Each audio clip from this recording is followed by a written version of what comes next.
అణుబాంబు ఈ రెండు పదాలు వినగానే గుండెల్లో భయం, మనసులో ఆందోళన. ఒక్క బాంబు కోట్లాది ప్రాణాలను క్షణాల్లో ఆవిరి చేస్తుంది, నగరాలను శిథిలాలుగా మార్చేస్తుంది, భూమిని రేడియేషన్తో నింపేస్తుంది. ఇప్పుడు ఈ భయంకర న్యూక్లియర్ నీడలో భారత్ పాకిస్తాన్ మధ్య ఉద్రిక్తతలు తీవ్రమయ్యాయి.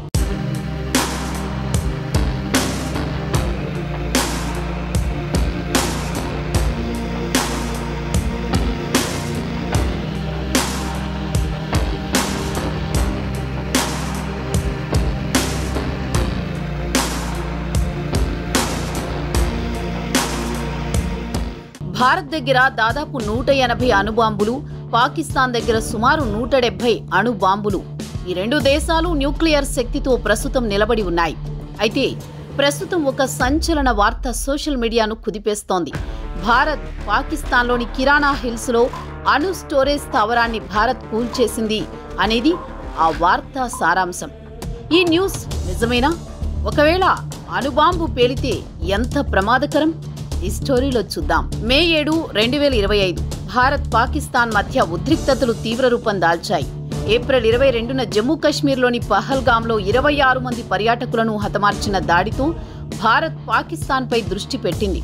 దీనికి ప్రతీకారంగా మే 7న భారత్ ఆపరేషన్ సింధూర్లో భాగంగా పాకిస్తాన్లో 9 ఉగ్రవాద స్థావరాలపై ఖచ్చితమైన మిసైల్ దాడులు చేసింది. పాకిస్తాన్ కూడా ప్రతీకార దాడులతో స్పందించింది. దీంతో రెండు దేశాలు దాడులు చేసుకున్నాయి. ఈ ఘర్షణల నడుమ సోషల్ మీడియాలో ఒక సంచలన వార్త వైరల్ అయింది. భారత్ పాకిస్తాన్లోని కిరాణా హిల్స్లో అణు స్టోరేజ్ సైట్ను ధ్వంసం చేసిందని.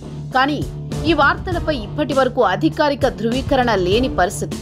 భారత వైమానిక దళ అధికారి ఎయిర్ మార్షల్ ఏకే భారతి కిరాణా హిల్స్ పై దాడి జరిగిందనే వాదనలను ఖండించారు. అసలు అణుబాంబు ఎంత ప్రమాదకరమో తెలుసా? 1945లో హిరోషిమాపై అమెరికా వేసిన లిటిల్ బాయ్ అణుబాంబు 15 కిలోటన్నుల శక్తితో 1,40,000 మంది ప్రాణాలు బలి తీసుకుంది. నగరాలని శిథిలాలుగా మార్చింది. ఈ బాంబుతో పోలిస్తే ఇప్పటి భారత్ పాకిస్తాన్ అణుబాంబులు 12 నుంచి 45 కిలోటన్నుల మొదలుకుని కొన్ని వందల కిలోటన్నుల శక్తిని కలిగి ఉన్నాయి. ఒక చిన్న అణు యుద్ధం కూడా 2 కోట్ల మంది ప్రాణాలను ఈజీగా తీయగలదు. రేడియేషన్తో 5 సంవత్సరాల పాటు వ్యవసాయం నాశనమవుతుందని శాస్త్రవేత్తలు హెచ్చరిస్తున్నారు.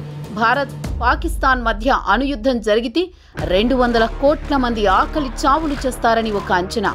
ఇది అంచనా మాత్రమే కాదు, సైంటిఫిక్ రీజన్స్తో చెప్పిన భయంకర నిజం.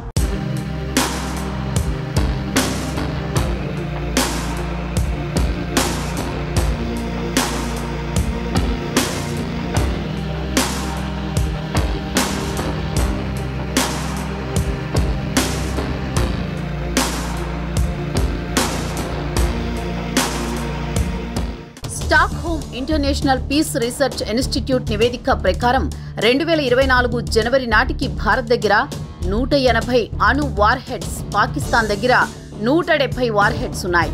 భారత్ తన అణు ఆయుధాలను అగ్ని, పృథ్వీ మిసైళ్ల ద్వారా మిరాజ్ 2000, జాగ్వార్ యుద్ధ విమానాలతో దాడులు చేయగలదు. పాకిస్తాన్ కూడా షాహిన్, జౌరీ మిసైళ్లు, F-16 మిరాజ్ విమానాలతో అణుదాడులు చేయగలదు. భారత్ నో ఫస్ట్ యూజ్ విధానాన్ని అనుసరిస్తుంది. అంటే అణుదాడికి ముందు శత్రుదాడి చేయాలి. అంటే అణుదాడికి ముందు శత్రువు దాడి చేయాలి, అప్పుడే భారత్ ప్రతిస్పందిస్తుందన్నమాట. కానీ పాకిస్తాన్ అలా కాదు. ఫుల్ స్పెక్ట్రమ్ డిటరెన్స్ విధానంతో అణుదాడికి పూనుకుంటుంది. అంటే శత్రువు పాకిస్తాన్పై మామూలు దాడి చేసినా కూడా అణు ఆయుధాలను ఉపయోగించవచ్చు. ఈ వేరియేషన్ రెండు దేశాల మధ్య అణు యుద్ధ భయాన్ని మరింత పెంచుతుంది అని చెప్పాలి. మే 10, 2025న అమెరికా మధ్యవర్తిత్వంతో రెండు దేశాలు యుద్ధ విరామానికి అంగీకరించాయి. కానీ ఇది ఎంతకాలం ఉంటుంది అనేది తెలియాల్సి ఉంది. 1988 నాన్ న్యూక్లియర్ అగ్రెషన్ ఒప్పందం ప్రకారం భారత్, పాకిస్తాన్ తమ అణు స్థావరాల జాబితాను ప్రతి జనవరిలో మార్పులు చేసుకుంటాయి. 34 సంవత్సరాలుగా ఈ ఒప్పందం కొనసాగుతోంది. అయినప్పటికీ రెండు దేశాలు నాన్ ప్రొలిఫరేషన్ ట్రిటీలో సంతకం చేయలేదు. ఇది అణు ఆయుధాల వ్యాప్తిని కంట్రోల్ చేసే అంతర్జాతీయ ఒప్పందం. ఇప్పుడు ఇదే యుద్ధ భయాన్ని మరింత జటిలం చేస్తోంది. ఒకవేళ నిజంగానే భారత్ దాడిలో పాకిస్తాన్ అణు స్థావరం ధ్వంసమైంది అనుకుందాం. శాస్త్రవేత్తలు చెబుతున్న దాని ప్రకారం అణు ఆయుధాలు నార్మల్ దాడుల వల్ల పేలవు, కానీ రేడియేషన్ లీక్ అయ్యే ప్రమాదం ఉంది. ఇది అక్కడి స్థానిక ప్రజలకు, పర్యావరణానికి తీవ్ర నష్టం కలిగిస్తుంది. అమెరికా డిపార్ట్మెంట్ ఆఫ్ ఎనర్జీ ఒక విమానాన్ని పాకిస్తాన్లోని అణు సైట్కు పంపినట్లు నివేదికలు చెబుతున్నాయి.